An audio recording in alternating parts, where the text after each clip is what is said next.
Hello, everyone. It is February 6th, 2022.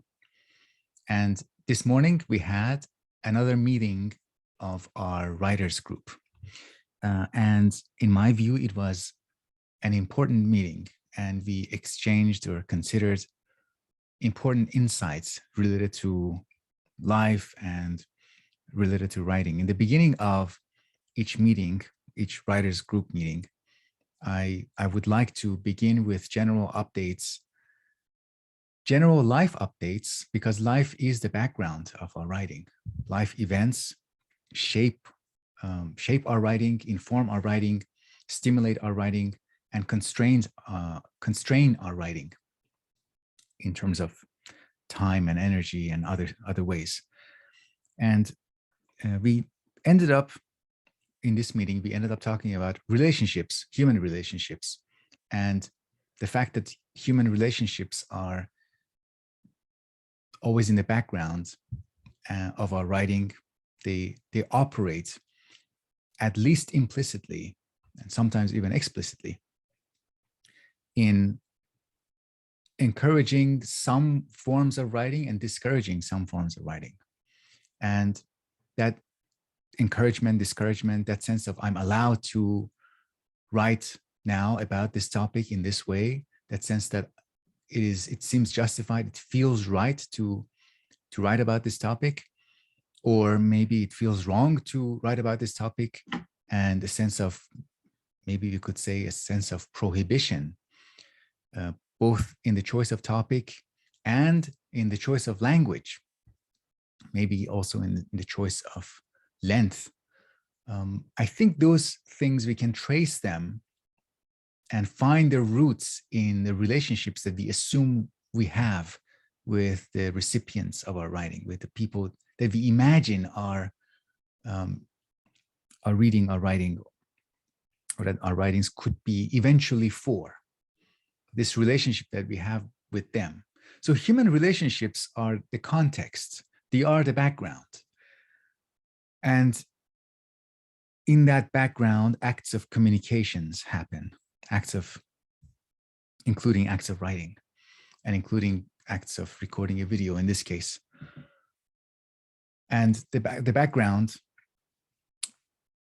comes with a set of, prohibition is a strong word, but it applies. I think it applies that some relationships prohibit a philosophical language, and for good reasons. If you're talking with your child, if you're talking with your very young students or family members who are unfamiliar with the philosophical language, that philosophical language has no place there, even though philosophical ideas might have a place there, but the relationship demands or necessitates, the relationship requires, if we want to be faithful to the relationship requires from us, asks from us, that we use a language that is accessible, that is appropriate for that relationship. But sometimes this idea that we are in relationships, this idea that certain things are inappropriate, can go too far. That is when I think sometimes we feel like there's no point in writing at all. I think part of finding the point in writing, or rediscovering the point in writing, is to reconnect with the idea of an audience. It might not make sense to go and find and ask the ideal audience to please listen to me. If you don't listen to me, if you don't read my drafts, I will not be able to write. I need you. By audience and relationship with the audience, I'm including in that category a relationship with self, but a particular relationship with self, that you are willing to write to a part of yourself that is like a stranger, that is like an audience, but a kind of stranger that is open to you writing. Matthew talked about a future self, or we can talk about the strange part of the self, the neighbor within, the person who, the part of the person, the part of me who's surprising to me. So I can write about a part of me that I find surprising. So, for example, if I wake up one day and I have a weird dream, a strange dream, that dream is related to me, but I can write about that dream, or I can write to addressing the part of me that had that dream. So when I talk about writing to myself or writing to an audience, I'm including writing about parts of myself and writing to those parts of myself. It's both the topic or the subject matter and the audience. Those two might overlap, especially when we don't have an external identifiable audience.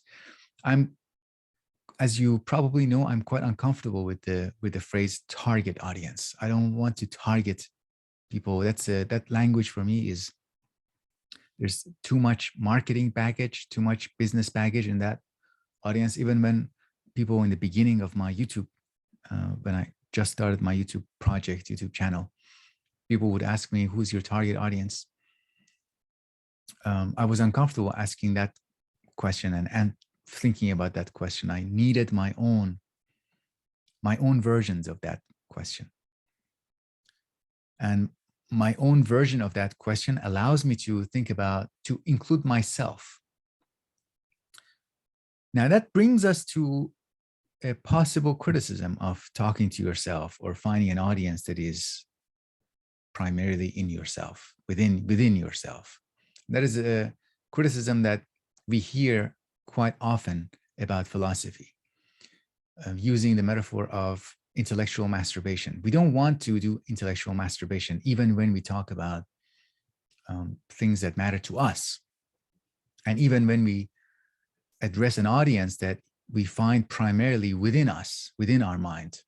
So how do we avoid the pitfall, the very serious pitfall of intellectual masturbation? What is the opposite of masturbation? Genuine intimacy. Masturbation represents an act that doesn't really address the desire, the yearning, but dampens it or removes it from the equation. It also implies a lack of movement in the direction of what is other, what is outside of my understanding.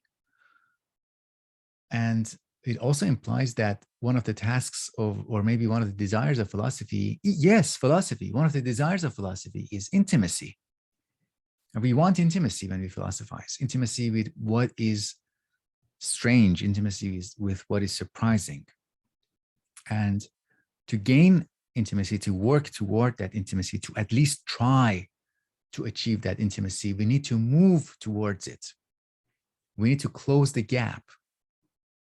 And closing the gap means not always using the language that is most comfortable and most convenient to us.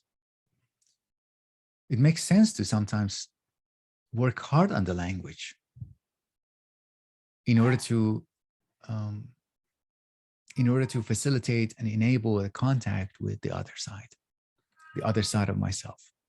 To bridge the gap, I need to work with the language, with the words, not sticking with the words that I find beautiful or I find cool. My cat woke up.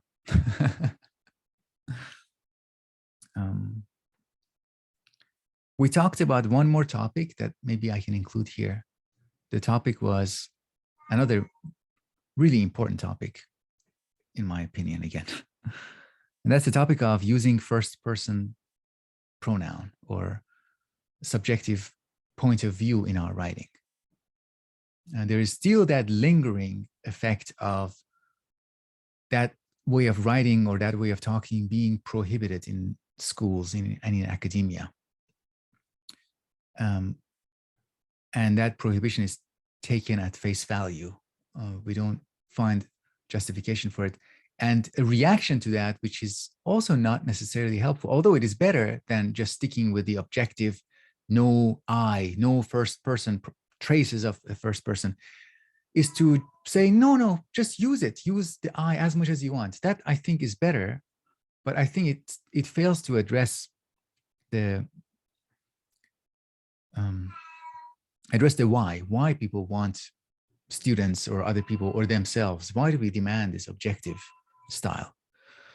And when is it appropriate? I think the objective style is appropriate after we are already comfortable with the first person pronoun, with the subjective description, subjective explanation, with the I think, I feel, I suspect. Removing the I has to come after we are already comfortable using the I, using the first person perspective or the subjective perspective.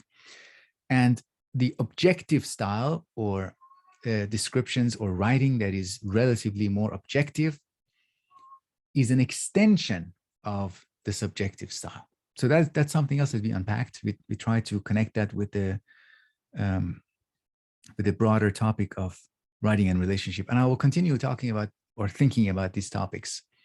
And feel free to bring concerns related to these in future meetings of the writers group.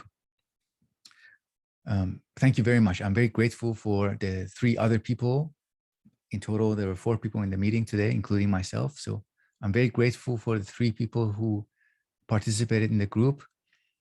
We also had a brief writing exercise. And if you are watching this video and if you are interested in attending these meetings, you are invited.